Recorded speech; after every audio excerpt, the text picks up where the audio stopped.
everyone, doing well. So in today's video, we are going to talk about providers and Flutter.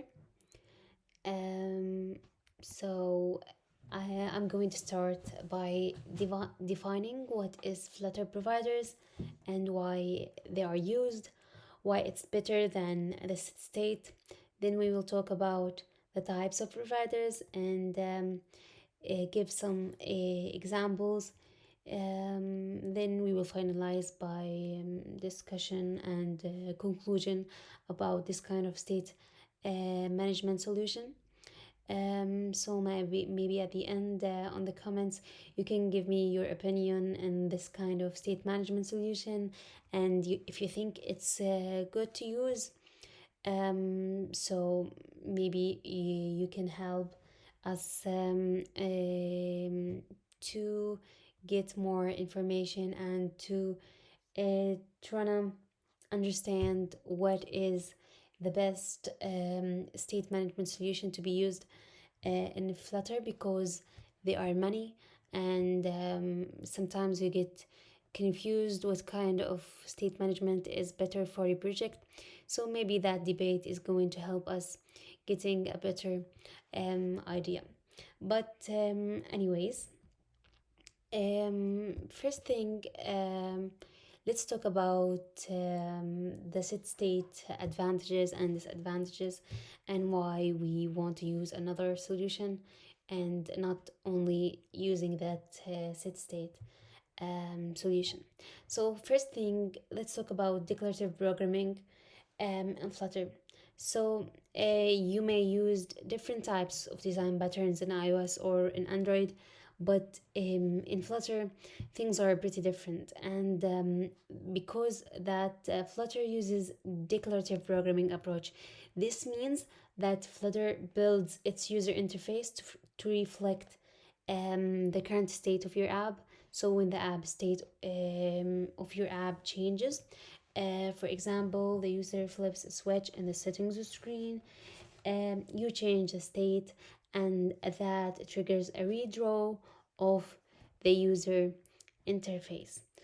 Um, so actually, in Flutter, we have stateful and stateless widgets. You may know that, or you may don't if you are a beginner, but let's talk about that in very short time and very briefly. So as I said, we have stateful and stateless widgets. In stateless widgets, the data that appears in this widget will be static and they will not change. Where in stateful widget, when it's used whenever we have data that is going to change over time.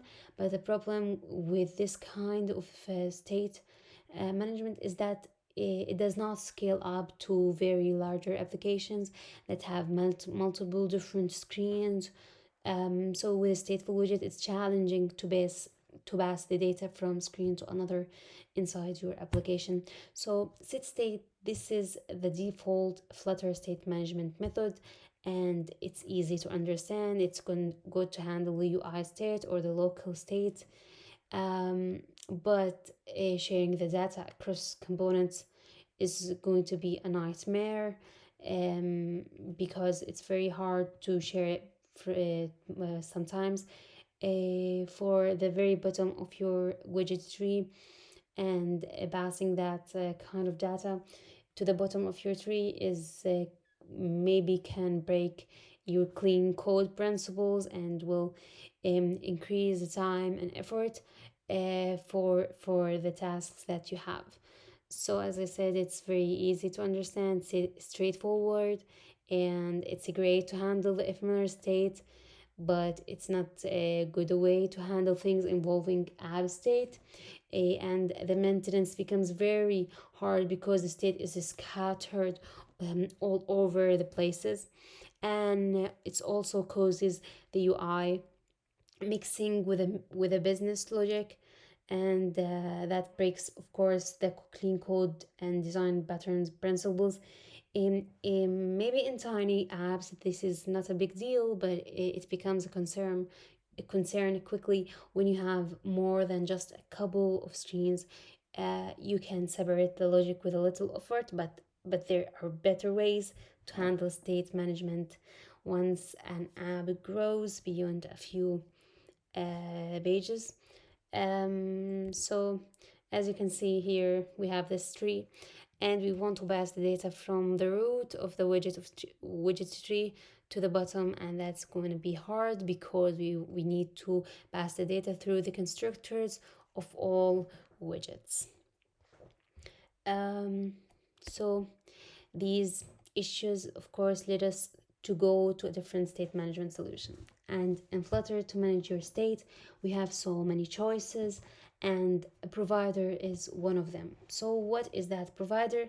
Provider is one of the many state management options when using Flutter. It's one of the first state management recommended by Flutter itself and one of the simplest. Actually, we have different types of providers that we will discuss later, but provider is the most basic of the provider widget types. You can use it to provide a value, usually a data model object, to anywhere in the widget tree.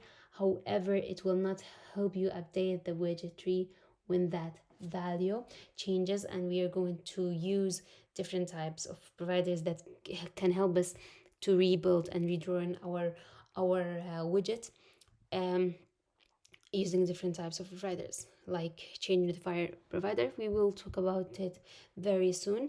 But as you can see in this diagram, this provider help us to reach the state in all the bottom widgets. As you can see, the provider of type 1 is wrapped in the top of the widget tree, so any widget under this provider of type 1 will be able to reach the state or the data inside the type 1 model, where in the type 2 only the 4 widgets can be able to access the type 2 model data. Um, so each provider has a child that is the root of a tree widget, and the provider makes the value available to all widgets in the descendant tree. Each descendant individually decide whether to use the value, and we have something called consumer, which will make the widget able to access the data of the provider. This is also how Flutter's inherited widget works. So with descendants determining the value they need. So in fact, a provider uses inherited widget internally to do that job. So providers can nest within providers to supply a variety of values to descendants widgets. So to get the right value, a dependent must somehow indicate the proper provider when requesting the value. These dependents accomplish this by specifying the type of the value that they need. So I want actually to illustrate this in much more details using an example. So let's check that example. Here, as you can see in the Medium article, it's a very cool article. It explains all types of providers in a very easy way. So let's discuss that very briefly. As you can see in this application, we have the do something button, and when we have this text widget, and we want to change the value of the text widget whenever we hit that button. So first solution is to use the provider, the first one provider, not the change notifier provider. So to use it, we need to first thing specify our model.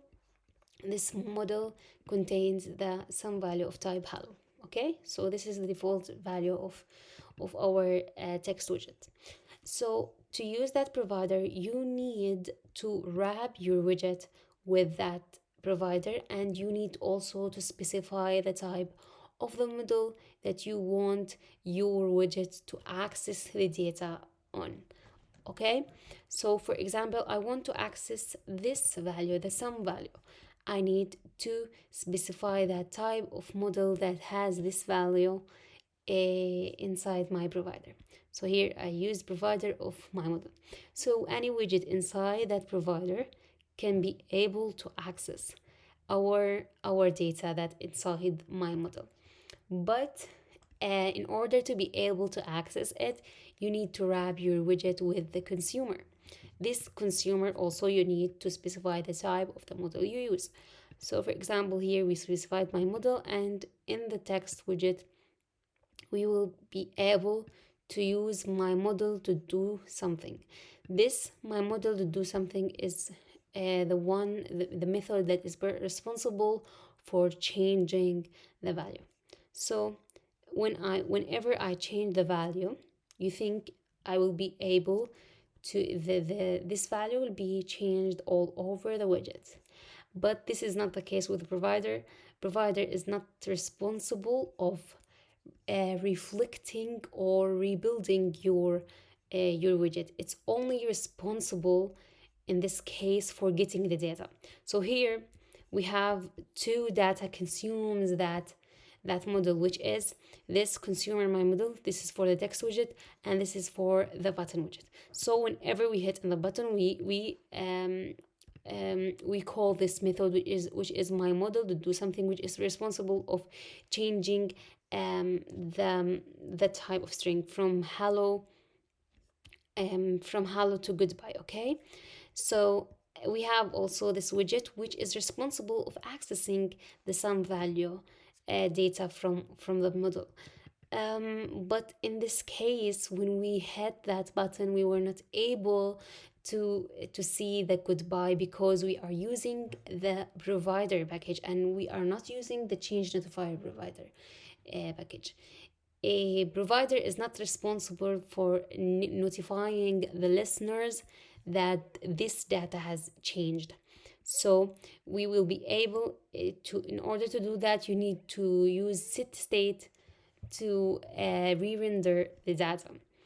So it's better in this case to use actually the change notifier provider. It's very powerful, it's very easy, and it's very helpful because all your descendant widgets will be able to know about that kind of change that happened when you clicked on that button. So when we click on that button, then we change the value, we notify the listeners. So any consumer widget, like this text widget, this button widget, any consumer widget will know about the change. So here, for example, this text widget has my model with some value. It will know about the change, and this widget will be redrawn, and this value will be updated from hello to goodbye. So this is basically how providers and change notifier providers works. They are very helpful. They are very useful and very easy to learn.